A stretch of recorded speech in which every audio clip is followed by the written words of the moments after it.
you need to have your proof, your case studies, and that trust component, right? The proof over promises is what I like to say. So anybody can make promises, but if you have the proof to show it, it really validates that you're the choice. The one thing that I'll say in the agency space, people discard product market fit. I would say if I'm going to say anything in this interview that people should listen to, it's this what I'm about to say right now. Selling SEO services is not product market fit. It is what is the offer that you can give to your ideal persona at what price point that works for them. That's why the niche agencies sometimes discover this by accident, but I think that there is a process that would save many people tons of time, would improve their win rate, would allow larger deal sizes if they would just take the time to discover product market fit through customer surveys and data, through employee surveys and data, through can I cuss on this podcast? Yeah. I say the customers, the C's, and then the cunts, right? The assholes that left you the negative reviews, like get information from them. And then your prospects, right? A podcast can be an excellent feedback loop too. So you need to get all this information to understand, to craft the perfect offer. It's like Hormozi says, like the $100 million offer book. Hypothetically, if I had a bad sales rep, but I had an amazing offer and we stacked our offers up against our competitors and ours better, they're going to choose us.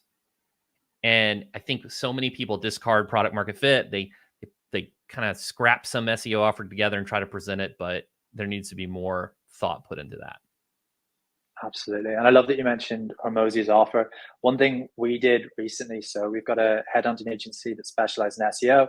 And in terms of our offer, we used to have a probation period that was 3 months. So if anything went wrong, we'd replace that person for 3 months. And I was in the sauna in Portugal talking to a load of business owners about this.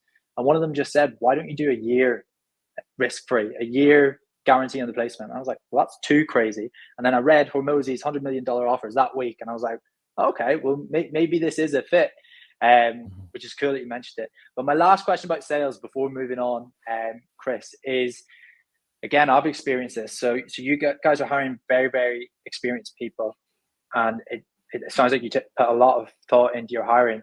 Do you guys have the model of hire slow, fire fast, especially in sales? Like it's all about results. How does it work when you're hiring a salesperson? I think there's some wisdom in that. I would say we hire fast and fire fast. I'm type A. I just am. I took the DISC personality assessment. I used to be DI for the longest time. Now I don't have the I. I'm just straight driver, straight captain. So when someone's not working out, we got to let them go. When they're insubordinate, when they're missing quota, when you want to be as objective as possible. I talked to our head of revenue, Zach, and I asked, I'm like, well, what if we promote someone and then they miss quota? Are you gonna demote them and let them go back to their prior role? And he said something that's just stuck with me. He's like, no, we don't want to set the standard that failing is acceptable. So it's you either move up or you're out at our organization. So that's how we look at it. And I know it's a little bit ruthless, but when it comes to sports, when you think about sports, you're not, if someone, even though they were great in the past and had a high batting average or hitting kinds of home runs, but they go in a bad slump for a few years, they're out. You need to constantly elevate your talent. So, and it's not the employer's responsibility to make the employee indispensable. It is their responsibility. So any employee that's listening, you should be leveling up your skills and not just take it for granted. If you've gotten value from this clip and you'd like to watch another like it, click here. It's one of them. Now that I know that you stayed around until the end, you're either an agency owner or work at an agency. So with that said, if you're hiring for an SEO or a paid media role and you'd like help to recruit this talent for you, like I've done for at least probably about 100 plus companies now, with an average placement period of 25 days and a 1-year satisfaction guarantee on all placements, then there's 2 links in the description below. So if you need help with hiring, either click the link and book a strategy call with me or my team. Thank you, and I hope you found value from this clip.